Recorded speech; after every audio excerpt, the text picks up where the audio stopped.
कक्षा 12वीं हिंदी को और आधार की पाठ्य पुस्तक आरोह से लिया गया पाठ है पहलवान की ढोलक, जो फणीश्वर नाथ रेणु के द्वारा लिखा गया है।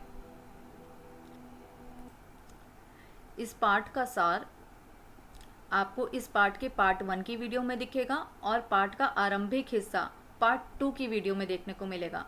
इस वीडियो के अंदर पाठ का अंतिम हिस्सा पढ़ेंगे।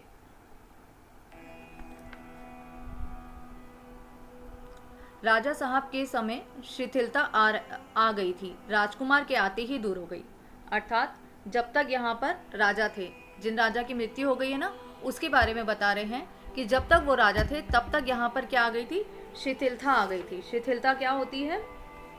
एकदम स्थिरता, एकदम सुस्ती सी आ गई थी, मतलब जो चीज जैसे चल रही है वो वैसे ही चलती रहे। और अब ये जब राजा आ गए हैं तो ये जो सुस्ती थी ये एकदम से खत्म हो चुकी है। अब इस राजा ने आते ही, मतलब राजा का जो बेटा आ गया ना विलायत से पढ़ के, अब वो राज्य में राज करेगा, तो अब उसके आते ही सुस्ती जो है इस राज्य की दूर हो गई है। बहुत से परिवर्तन हुए, काफी समय से जो है जो राजा मर गए हैं उन्होंने कोई भी परिवर्तन नहीं किए थे, जो चीज जैसी थी मतलब रीति थी उसको वैसे ही आगे बढ़ाते गए। परंतु इस राजा ने आते ही क्या क्या परिवर्तन करने शुरू कर दिए। उन्हीं परिवर्तनों की चपेटघात में पड़ा पहलवान। चपेटघात अर्थात चपेट में आने के कारण उसको आघात हुई, उसको चोट पहुंची। ठीक है, क्या चोट पहुंची है उसको किस तरीके का धक्का पड़ा है कि दंगल का स्थान घोड़ों की रेस ने ले लिया। अर्थात अभी तक तो पहलवान राजा के अंडर रह रहा था, राजा के शरण में था, अपने बेटों को भी यहीं रखता था, खूब अच्छा खान पान करता था, राजा उसको बहुत स्नेह रखता था, बहुत स्नेह से रखता था। ठीक है, परंतु अब क्या हो गया, राजा के बेटे ने जो है पहलवानी को बिल्कुल खत्म कर दिया, दंगल को खत्म करके घोड़ों की रेस को दे दी जगह। अब यहाँ पे इस राज्य में केवल घोड़ों को रेस दी जाती थी, अखाड़ा वगैरह कुछ नहीं होता था, दंगल कुश्ती वगैरह कुछ नहीं करती थी। ठीक है, अब पहलवान का तो यही काम है ना, पहलवान क्या करेगा, उसका तो पेशा ही यही है और उसके बेटों का भी। तो अब पहलवान क्या करे, तो अब पहलवान तथा दोनों भावी पहलवानों को दैनिक भोजन व्यय सुनते ही राजकुमार ने कहा टेरिबल। अर्थात अब पहलवान है यहाँ पे और पहलवान के 2 बेटे भी हैं और इनका दिन भर में जो भोजन होता था वो क्या उसने समझा, वो व्यय है, अर्थात बिल्कुल ही बेकार है। अब उसके अंदर क्या है, उसका जो पैसा लग रहा है इन सारे पहलवानों को खाने पिलाने में, जो पहलवानी तो हमने खत्म ही कर दी, अब इन पहलवानों को खाने पीने में जो हम खर्चा कर रहे हैं वो हम क्यों करें। तो ये सुनते ही उसने बोला टेरिबल। टेरिबल अर्थात बिल्कुल ही भयानक है ये तो, कि हम उसे यूं ही खाना पीना खिला दे इतना। और फिर नए मैनेजर साहब ने कहा हॉरिबल। ठीक है, हॉरिबल उसने बोला, इसने भी डरावना ही बोला। क्यों, अब यहाँ पे पुराना मैनेजर, पुराने राजा का पुराना मैनेजर था, नए राजा का मैनेजर भी नया हो गया, तो उसने भी जो है इस बात को जो है अमानवीय माना कि भाई इस तरीके से हम जो है क्यों पहलवानों को खाना पीना खिलाएं।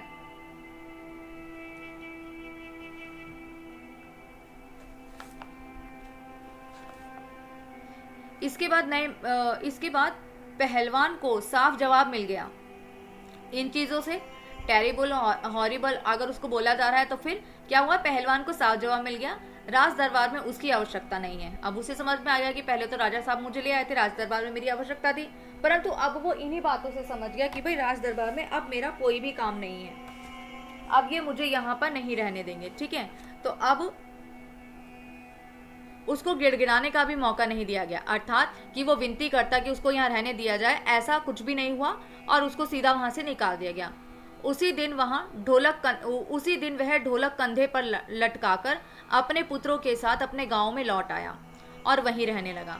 अर्थात जब राजा ने उसका खर्चा पानी देने से, उसको खिलाने पिलाने से मना कर दिया ना, तब जो है उसी दिन उसने क्या किया, अपने ढोलक को गले में लटकाया और वहां से जो है निकल पड़ा। और निकल के कहाँ गया, वो वापिस अपने गाँव लौट आया। गाँव के एक छोर पर गाँव वालों ने एक झोपड़ी बांध दी, अर्थात गांव वालों ने उसकी हेल्प करी, उसको जो है गांव के कोने में जो है एक क्या किया, छोर अर्थात गांव के एक कोने के ऊपर उसने उसके लिए एक झोपड़ी बना दी। वहीं रहकर वह गांव के नौजवानों और चरवाहों को कुश्ती सिखाने लगा। अब यहाँ पे क्या करता था कि वहाँ गांव के काम तो करना ही है ना, उसको कुश्ती और ढोलक बजाने के अलावा आता ही क्या है, और वो वही करेगा और वही उसका काम है। तो उसने क्या किया, यहाँ पर जो है यहाँ के जो नौजवान होते थे, जो जवान लड़के होते थे वो, और चरवाहे जो क्या करते थे, पशुओं को चरवाया करते थे। ठीक है, उन सबको जो है इसने मिलकर क्या करा, कुश्ती सिखाना शुरू कर दिया। गुजर बसर तो करनी पड़ेगी किसी तरीके से। और खाने पीने का खर्चा गांव वालों की ओर से बंधा हुआ था, कि उनके जो खाने पीने का जो खर्चा था ना वो किसकी तरफ से होने लगा, गांव वालों की तरफ से, कि गांव वाले उसका खर्चा उठा रहे हैं। और ये जो है इन बच्चों को सिखा पढ़ देता था, मतलब कुश्ती सिखा देता था। सुबह शाम सैम ढोलक बजाकर अपने शिष्यों और पुत्रों को दांव पेंच वगैरह सिखाया करता। अर्थात कुश्ती के जो दांव पेंच हुआ करते थे ना, अपने शिष्यों को जो इसके पास आते थे, ये चरवाहा और नौजवान है ना, ये इसके शिष्य बन गए। अब ये लोग इसके अखाड़े में आ रहे हैं, मतलब यहाँ पर आ रहे हैं, ये उनको जो है सिखा रहा है। क्या सिखा रहा है? कुश्ती करना ही सिखा रहा है, दांव पेंच सिखा रहा है कुश्ती के, कि अगर किसी ने तुम्हें पकड़ लिया तो तुम उससे कैसे बचोगे, तुम उस पर उलटवार कैसे करोगे। तो इस तरीके के दांव पेंच जो है वो उन्हें सिखा रहा था।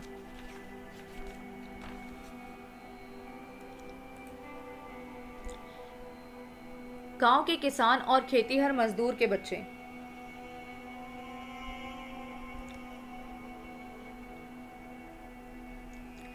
भला क्या खाकर कुश्ती सीखते हैं। अर्थात गांव में जो है मजदूर और किसानों के बच्चे थे।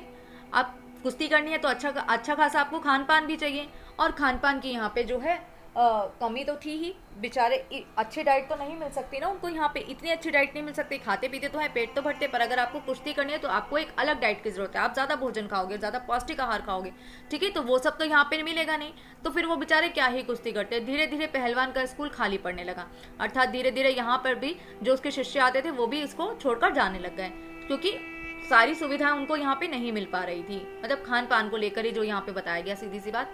अंत में अपने दोनों पुत्रों को ही वह ढोलक बजा बजा कर लड़ाता रहा, सिखाता रहा।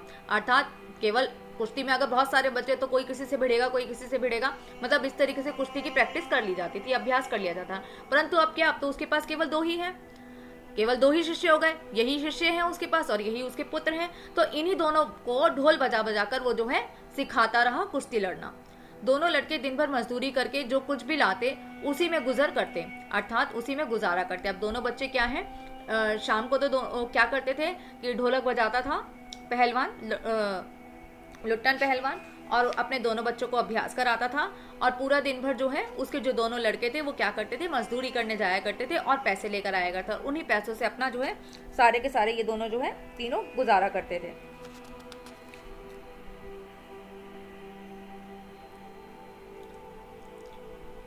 अकस्मात, अकस्मात अर्थात अचानक। अचानक क्या हुआ, अभी ये सब चल रहा है, ये गांव आ गए हैं, अब राजा से कोई मतलब नहीं। अब वापस जो कहानी की शुरू में जो बीमारी बताई गई थी ना, वापस वही चीज हो गई। अकस्मात अचानक गांव पर वज्रपात हुआ। वज्रपात क्या होता है, बिजली गिर जाना, ठीक है। गांव वालों पर बिजली गिर गई। किस चीज की बिजली गिर गई, बीमारी की बिजली गिर गई। पहले अनाविष्ट, फिर अन्न की कमी, तब मलेरिया, हैजे ने मिलकर गांव को भुनना शुरू कर दिया। अर्थात अब क्या हो गया, सबसे पहले तो यहाँ पर अनाज की कमी हुई, ठीक है। अनावृष्टि, अनावृष्टि क्या है, सूखा पड़ जाना, तो यहाँ पे सूखा पड़ गया। फिर सूखा पड़ने के कारण अनाज की कमी हो गई, और फिर मलेरिया भी आ गया और हैजा भी आ गया। दोनों ही बीमारियां हमारे गांव को जो है भुनने लगी, अर्थात वो भुनकर हमें खा रही है, खत्म कर रही है एक तरीके से।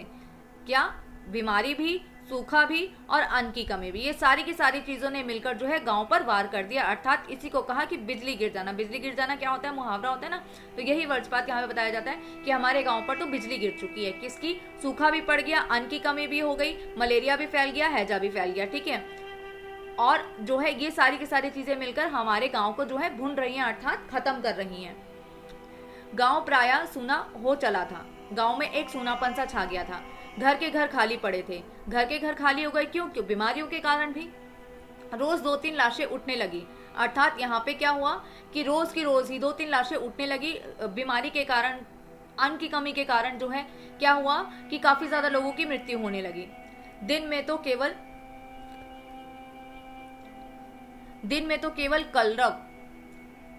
कलरव, हाहाकार तथा हृदय विदारक रुदन के बावजूद भी लोगों के चेहरे पर कुछ प्रभा दृष्टिगोचर होती थी। अर्थात लेखक क्या बता रहे, देखो इतना कुछ यहाँ पर हो रहा है, लाशें उठ रही हैं, लोगों में खलबली मची हुई थी, ठीक है, किस बात की, ना जाने कौन कब मर जाए। मतलब इतना सुनापन और इतना दुखद गांव का दृश्य दिखाया गया है यहाँ पे लेखक ने।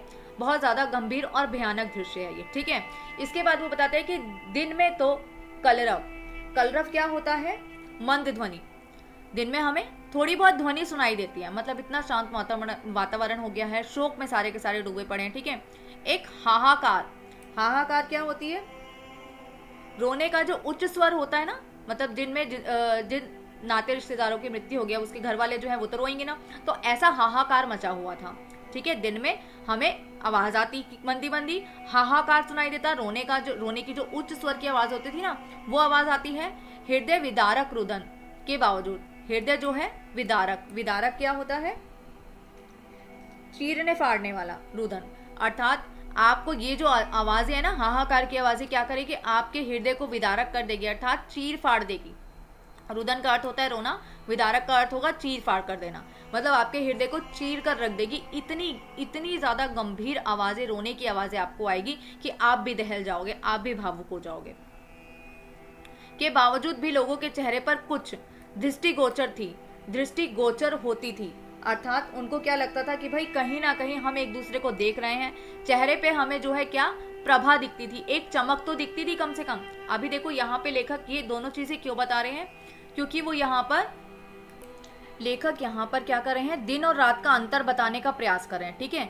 तो अभी वो तो बता रहे हैं कि भाई दिन में हमें थोड़ी बहुत आवाजें तो आती थी रोने की, ठीक है, और इस तरीके का रोने की आवाज आती थी कि भाई आपके हृदय को चीर के रख दे, परंतु फिर भी दिन में लोगों के चेहरों पे प्रभा दृष्टिगोचर होती थी, अर्थात हमें उनके चेहरे पर प्रभा दिखती थी, एक चमक तो दिखती ही थी। प्रभा का अर्थ होता है चमक दिखती थी, ठीक है। शायद सूर्य के प्रकाश में सूर्योदय होते ही लोग कांखते कूंगते करहाते अपने अपने घरों से बाहर निकल अपने पड़ोसियों और आत्मियों को ढंढासा देते थे, ठीक है।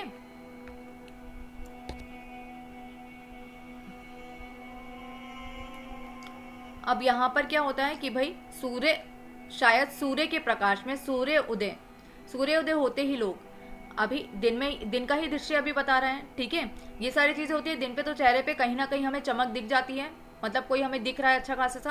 कांखते कूंखते करहाते, अर्थात पीड़ा के कारण गले से जैसे खांसने की सी आवाज आती है ना, ठीक है। जैसे आपको बहुत ज्यादा खांसी नहीं, कम खांसी, मतलब आप पीड़ा में और हल्का सा खांसते हो ना, खुशक सी जो खांसी निकलती है, उसको कांखते कूंखते करहाते कहा गया है। मतलब कांखते कूंखते हैं, अर्थात इस तरीके की खांसी वो करते हैं। अपने अपने घरों से बाहर निकलकर अपने पड़ोसियों को, मतलब इस तरह से खांसते हुए वो बाहर निकलते हैं और अपने पड़ोसियों को और अपने रिश्तेदारों को, आत्मियों को, ठीक है, क्या करते हैं? ढंढासा देते हैं, ढांढस देते हैं। ढांढस क्या होता है? दिलासा देना, उन्हें तसल्ली देते हैं, ठीक है। अरे क्या करोगी रोकर दुल्हन, अब इस तरह के वाक्य जो है यहाँ पे लेखक ने लिखकर बताए हैं कि अरे क्या करोगी रोकर दुल्हन, जो गया सो चला गया, वह तुम्हारा नहीं था, वह जो है उसको तो देखो। अर्थात क्या है? एक तरीके से जो है उसके परिजन की मृत्यु हो गई होगी, तो यहाँ पे वो जो है एक औरत को समझाती हुई दूसरी औरत समझ में आ रही है कि अब जो है उसको तो देखो, जो चला गया सो चला गया, अब जो बच गया है तुम्हारे पास, तुम कम से कम उसकी अब कदर कर लो। भैया घर में मुर्दा रख के कब तक रहोगे, कफन की क्या जरूरत है, दे आओ नदी में, इत्यादि। अर्थात देखो कितनी ज्यादा गरीबी यहाँ पर थी कि उनके पास जो है कफन तक के पैसे नहीं थे, तो कोई व्यक्ति जो है किसी को समझा रहा है कि मुर्दे को कब तक तुम घर में रखोगे, कफन नहीं है ना, प्रश्न कर रहे हैं वो, कफन की क्या जरूरत है, दे आओ नदी में, इत्यादि। अर्थात इस तरीके के वाक्य बोले जा रहे थे। जो सोचो कि मतलब इतना ज्यादा दुख कि आपके पास कफन तक नहीं है, एक तो आपने किसी अपने प्रियजन को खो दिया, उसके बाद आप उसका जो है अंतिम संस्कार भी ठीक से नहीं कर पा रहे, और ये क्या है? अकाल मृत्यु है। उनकी मृत्यु लिखी नहीं थी, परंतु किसी जो है बीमारी के कारण वो जो है मर गए हैं। किसी की मृत्यु जो है कब होनी चाहिए? जब वो दादा नाना बन जाए, उसकी पूरी उम्र हो जाए, वो बुढ़ापे में मरना चाहिए मनुष्य, पर यहाँ पे क्या है? बालक मर रहे हैं, छोटे छोटे से जवान आदमी मर रहे हैं, तो ऐसी मौतों का जो है दुख बहुत ज्यादा होता है। अब उस दुख में भी आप उसका अंतिम संस्कार नहीं कर पा रहे हो, तो इन प्रियजनों का हाल तो होना ही था बुरा। अब आस पड़ोस के लोग भी क्या करते हैं? एक दूसरे की केवल हिम्मत बांधने का ही प्रयास करते हैं, कर कोई कुछ नहीं सकता, क्योंकि कोई इलाज नहीं है, कोई दवा दारू नहीं है। किंतु सूर्यास्त होते ही, अभी दिन भर में तो ये सारी की सारी चीजें चल रही थी, ठीक है, बताया ना, दो चीजें बताएंगे यहाँ पे, एक दिन का वर्णन और एक रात का। अब ये सारी की सारी चीजें लेखक ने बता दी कि भाई हमें आवाजें आती हैं, हम एक दूसरे को दिलासा देते हैं, खांसी की आवाज आती है, ये सारी चीजें होती रहती है, ठीक है, इस तरीके का हम दिलासा देते हैं। अब लेखक आते हैं रात के समय। किंतु सूर्यास्त होते ही जब लोग अपनी अपनी झोपड़ियों में घुस जाते हैं तो चू भी नहीं करते।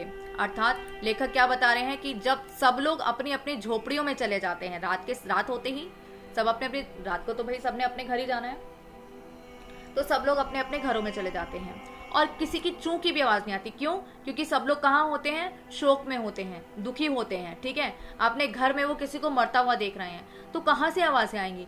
तो ऐसा शांति का वातावरण वहां पे छा जाता है।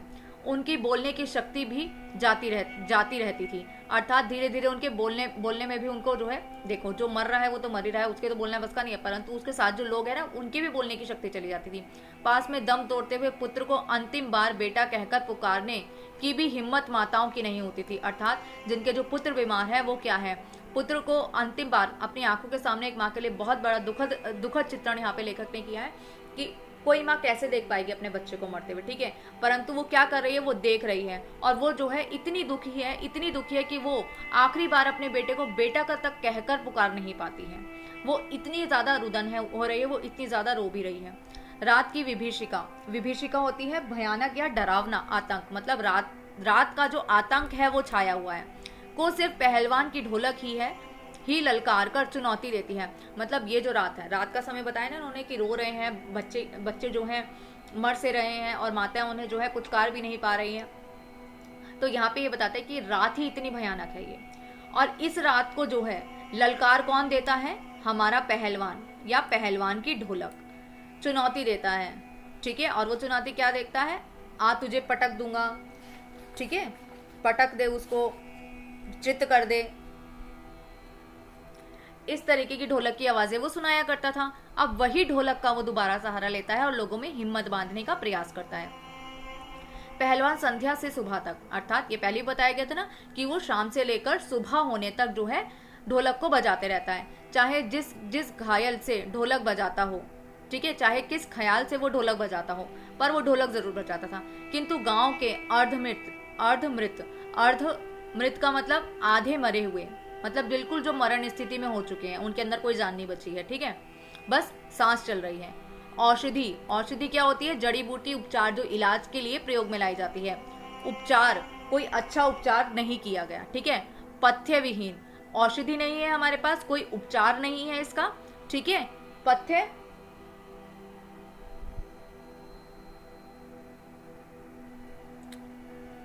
पथ्य और उपचार को हम समान अर्थों में ही ले सकते हैं। हमें औषधि भी नहीं दी, हमें कोई उपचार भी नहीं दिया। अब पथ्य क्या है?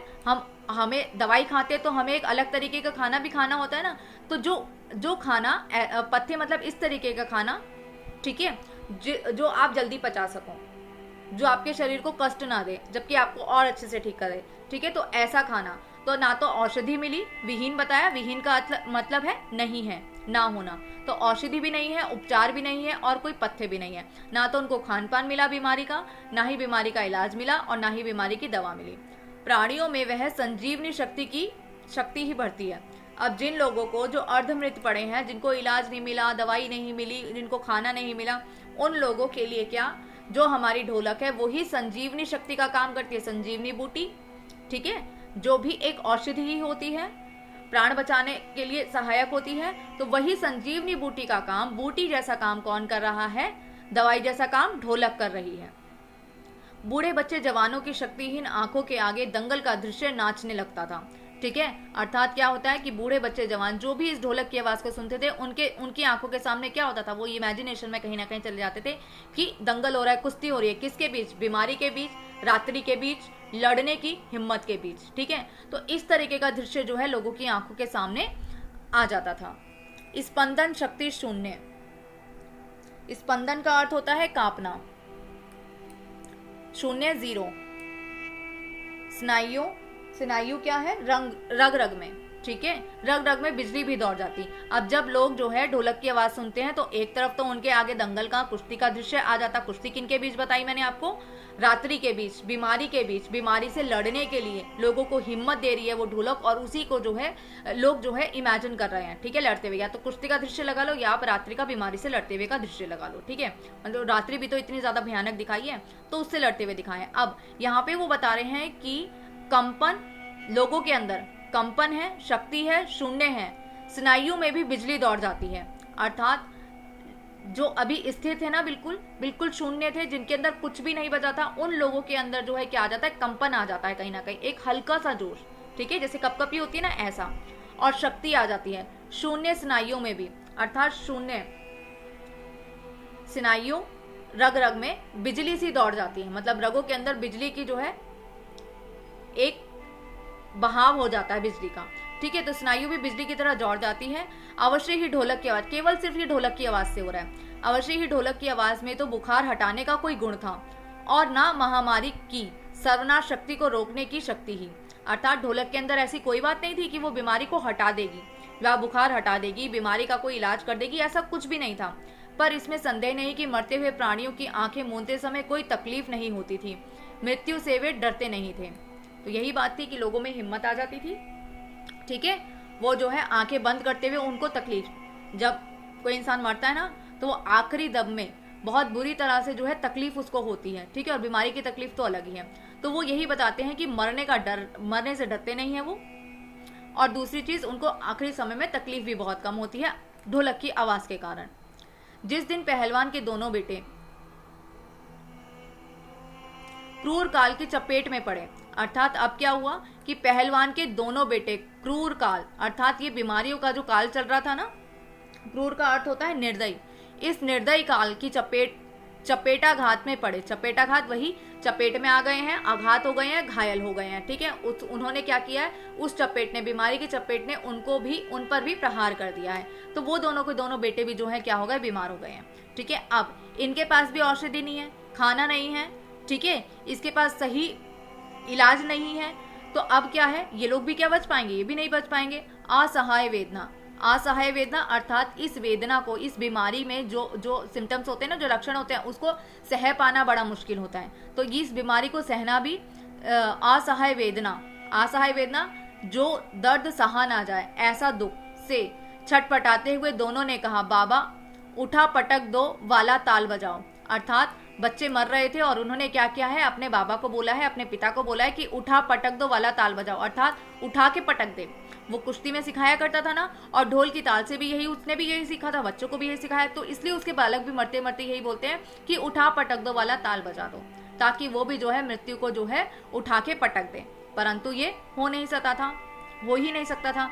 चटाक चटधा चटाक चटधा, सारी रात ढोलक पीटता रहा पहलवान ने ढोलक पीटी, ठीक है। बीच बीच में पहलवानों की भाषा में उत्साहित भी करता था, मारो बहादुर, ठीक है। अब वो अपने बच्चों को ही तो सांत्वना दे रहा है ना, उन्हीं को ही तो हिम्मत दे रहा है। तो वो बीच बीच में भी क्या कह भी पड़ता था, मतलब जोश में आ जाता था, उत्साहित हो जाता था। ढोलक तो बजा ही रहा है, ढोलक में ये वाली धुन बजा रहा है, और साथ में कभी कभी बोल भी देता था, मारो बहादुर। मतलब जब आप कुश्ती करते हो तब कहते हो ना कि मार इसको, तो उस तरीके से वो कहता है मारो बहादुर। प्रातः काल उसने देखा, उसके दोनों बच्चे जमीन पर निस्तब्ध पड़े हैं। निस्तब्ध का अर्थ होता है जिसमें कोई कंपन ना हो, वो स्थिर पड़े थे, मतलब उनमें कोई हलचल नहीं थी। दोनों पेट के बल पड़े हुए थे। अब देखो यहाँ पर भी आप देखो, समझने की कोशिश करना, दोनों पेट के बल पड़े थे, सीधे नहीं पड़े थे, ठीक है। अब इस बात को मैं अंत में समझाऊंगी आपको। दोनों पेट के बल पड़े थे। एक ने दांत में थोड़ी मिट्टी खोद ली थी। एक लंबी सांस लेकर पहलवान ने मुस्कुराने की चेष्टा की थी। दोनों बहादुर गिर पड़े, ठीक है। अर्थात जब ये अंतिम शरण में थे तब एक ने मिट्टी खोद दी थी, मतलब लड़ने की पूरी कोशिश की।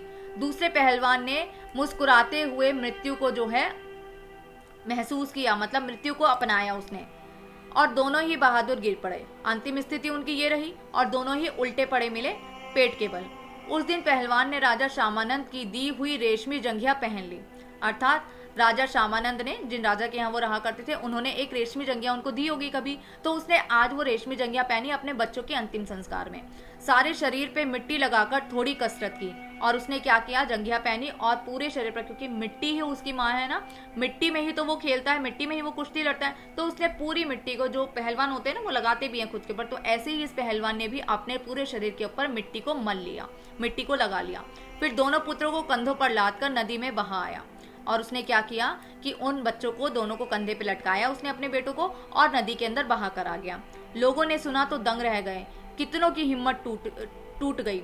अर्थात भाई जब इतने बड़े बड़े पहलवान मर गए बीमारी के कारण, तो वो क्या चीज है। तो कईयों ने तो यह सुन के ही दंग रह गए कि भाई जो पहलवान था, गुट्टन पहलवान था, उसने अपने दोनों बेटों को कंधे पे लाद कर नदी में बहाया उनको। दूसरी चीज़ क्या वो बताते हैं कि उनकी हिम्मत ऐसे टूट गई कि भाई इतने बड़े बड़े पहलवान अगर मृत्यु के घाट उतर गए हैं इस बीमारी से, तो वो ही क्या चीज़ रह गए। किंतु रात में फिर पहलवान की ढोलक की आवाज़ प्रतिदिन की भांति सुनाई पड़ी। अर्थात जिस दिन सुबह उसके बच्चों की मृत्यु हो चुकी थी, परंतु रात में, शाम के समय, संध्या के समय जो वो काम करता था वो उसने करना शुरू कर दिया, और वो ढोलक की आवाज़ लोगों को फिर सुनाई दी, जैसे वो रोज की तरह करता था। लोगों की हिम्मत दुगनी बढ़ गई। अभी उनकी हिम्मत टूटी भी थी ना कि भाई उसके भी बच्चे जो है मर गए हैं। अब क्या हुआ, लोगों की हिम्मत दुगनी बढ़ गई। क्या देख के कि भाई जिसने अपने दोनों बच्चों को खो दिया, जवान बच्चों को खो दिया, वो आदमी आज भी हमको हिम्मत दे रहा है। तो उसी पहलवान से लोगों को भी हिम्मत मिलती है। ढोलक से तो मिलती है, उस पहलवान से भी मिलती है। संतप्त, संतप्त अर्थात दुखी या पीड़ित। पीड़ित दुखी पिता माताओं ने कहा, दोनों पहलवानों के बेटे मर गए, पर पहलवान की हिम्मत तो देखो, 1.5 हाथ का कलेजा है। 1.5 हाथ का कलेजा है, अर्थात कि पहलवान की हिम्मत जो है वो 1.5 हाथ का कलेजा है, और पहलवान के बेटे मर चुके हैं और फिर भी इसकी हिम्मत देखो। उसकी हिम्मत पर क्या हो रहा है, 1.5 हाथ का कलेजा। वैसे इसका अर्थ होता है कि खुश होना, ठीक है, परंतु यहाँ पे लोग किस बात की जो है हल्की फुल्की खुशी बना रहे हैं, इस बात की कि भाई देखो, ये तो कहने वाली बड़ाई वाली ही बात है कि जो पहलवान है ना, वो पहलवान में कितनी हिम्मत है कि अपने बेटों को खोने के बाद भी वो जो है यहाँ पर क्या आ रहा है, ढोलक बजा रहा है। तो 1.5 हाथ के कलेजे का अर्थ होता है खुश होना, अर्थात यहाँ पे लोग खुश हो रहे हैं इस बात से कि पहलवान के अंदर कितनी हिम्मत है। 4-5 दिन के बाद, मतलब 4-5 दिन गुजर गए उसके बेटों के बाद, एक रात ढोलक की आवाज़ सुनाई पड़ी। ठीक है, ढोलक की आवाज़ सुनाई नहीं पड़ी। रोज रात को शाम के समय जो है, जैसे ही संध्या हो जाती है, वो अपनी ढोलक बजाता था। आज जो है 4-5 दिन हो गए उसके बेटों को मरे हुए, अब जो है आवाज़ सुनाई नहीं पड़ी। ढोलक नहीं बोली, मतलब ढोलक की आवाज़ सुनाई नहीं दे रही। पहलवान, अब यहाँ पर क्या हुआ, अब देखो इसको समझने की कोशिश करना। पहलवान के कुछ दिलेर, जो कुछ हट्टे गट्टे लोग थे ना, कुछ दिलेर किंतु रुग्ण शिष्यों में ने प्रातःकाल जाकर देखा। अब जब शाम को जो है उसके ढोलक की आवाज़ नहीं आई, तो प्रातः काल अर्थात सुबह जाकर उसके शिष्यों ने देखा कि आखिर क्या हुआ। ठीक है, रुग्ण अर्थात अस्वस्थ बीमार शिष्य जो थे, कुछ दिलेर थे किंतु रुग्ण बीमार थे, उन शिष्यों ने जाकर क्या देखा कि पहलवान की लाश चित्त पड़ी थी। पहलवान की लाश चित्त पड़ी थी, अर्थात उसमें कोई हलचल नहीं थी, वो लाश बन चुका था और वो चित्त पड़ा था, अर्थात सीधा पड़ा था। जैसे सीधे लेटते ना, तो ऐसे उसकी लाश सीधी पड़ी थी। अब देखो, जब वो आया यहाँ पर, ठीक है, पहलवान घर आ गया अपने बच्चों को बहाकर। ठीक है, उसके बाद उसने आके क्या किया, ढोलक बजाई। ढोलक बजाने से उसने सबको हिम्मत दे दी। अब सबको जैसे ही उसने हिम्मत दी, अब ये तो नहीं है कि अंदर से वो दुखी नहीं होगा, वो दुखी था पर औरों को हिम्मत वो दे रहा था। ऐसा तो नहीं है ना कि ऊपर से कुछ दिख नहीं रहा तो अंदर मन में कुछ ना हो, तो दुख तो उसके अंदर था ही था, और वही दुख उसको शायद कहीं ना कहीं अंदर से मार रहा था। तो यही चीज यहाँ पर हुई कि वो भी 2-4 दिन में चलता बसा। ठीक है, वो भी चित हो गया। अब आगे आते हैं मेन पॉइंट पे। आंसू पोंछते हुए, यहाँ पे जो उसके शिष्य आए थे ना, तो शिष्य थे, आंसू पोंछते हुए एक शिष्य ने कहा कि गुरुजी कहा करते थे, अक्सर हम बच्चों से इस तरीके की बातें कर जाते थे ना बुजुर्ग, तो ऐसे ही यहाँ पे एक शिष्य कहता है कि गुरुजी कहा करते थे, अर्थात लुट्टन पहलवान अपने छात्रों को कहता था, अपने शिष्यों को कहता था जो उसे कसरत सीखा करते थे, कि जब मैं मर जाऊं तो चिता पर मुझे चित्त नहीं पेट के बल सुलाना। अर्थात वो क्या कहता है, जब भी हम चिता पे किसी को लेटाते हैं तो हम उसको सीधा लेटाते हैं, पर यहाँ पे लुट्टन पहलवान क्या कहता है कि भाई अगर मैं मर जाऊं तो मेरे को चिता पे पेट के बल सुलाना, सीधा मत सुलाना, क्योंकि सीधे लेटने का मतलब होता है हार जाना। ठीक है, मैं जिंदगी में कभी चित नहीं हुआ, अर्थात वो लुट्टन कहता है कि भाई मैं कभी भी, गुरु कह रहा है, मैं कभी भी जो है जिंदगी में हारा नहीं हूँ। और चिता सुगलाने के समय ढोलक बजा देना, और चिता सुगलाने के समय ढोलक बजा देना, मतलब चिता में जब आप आग लगाओगे ना तो ढोलक बजा देना। अब मैं जिंदगी में कभी नहीं हारा हूँ, इस बात की तरफ ध्यान दो। देखो बेटा, शुरू में उसने ढोलक बजाई, सास के लिए भी उसने सब कुछ किया, उसको गांव वालों से बचाया, वो पहलवान बना, राजा के लिए काम किया उसने, गांव वालों के लिए वो पूरा दिन रात ढोलक बजाता रहा, अपने बच्चों को भी उसने खो दिया। ठीक है, ये सारी की सारी चीजों में कभी उसने कभी हिम्मत हारी? अगर उसको राजा ने निकाल दिया नयराज ने, तो वो वहां पर वापस आया गांव में आके भी तो उसने मेहनत की, अपने बच्चों पर मेहनत करा, गांव वालों के ऊपर मेहनत करा, उनको कुश्ती सिखा रहा, जो उसको आता है मतलब वो कर रहा था, और जो वो गांव वालों के लिए ढोलक बजा सकता था उसने ढोलक भी बजाई। तो ऐसे ही वो कहता है कि भाई मैं कभी भी हार नहीं मानी है। और ढोलक से वो जुड़ा हुआ ही था, ढोलक उसकी गुरु थी, इसी में उसने कहा था कि भाई सुगलाने से पहले मुझे जो है ढोलक बजा देना, और इसके आगे जो है उसका शिष्य बोल नहीं पाया। ठीक है, अब यहाँ पे चित पड़ा था, यहाँ पे ये क्या है, चित मतलब सीधा। अब यहाँ पे देखो इसका जब बाप मरा, ठीक है, जब पहलवान मरा तो वो सीधा मरा था, ठीक है, और इसको लेटाया चिता पे गया उल्टा। ऐसे ही इसके बच्चे जो हैं, जब इसके बच्चे मरे हुए इसको मिले थे तब वो किस हालत में थे, तब वो उल्टे पड़े थे, अर्थात उसके बच्चों ने भी हार नहीं मानी थी। ठीक है, जिंदगी से वो भी नहीं हारे थे, मौत से लड़ते लड़ते वो मरे हैं। ऐसे ही यहाँ पे जो है लुट्टन भी कहता है पहलवान कि मैं भी, अगर मैं हारूंगा नहीं, इसलिए जब चिता पे लेटूं तो मेरे को भी उल्टा ही लेटाना। और यही लुट्टन की जो ढोलक है ना, यही हमको हिम्मत बांधते कि जिस तरीके से लुट्टन की ढोलक ने, लुट्टन ने जो है सारे गांव वालों को हिम्मत बांधी रही, उसने कभी हार नहीं मारी।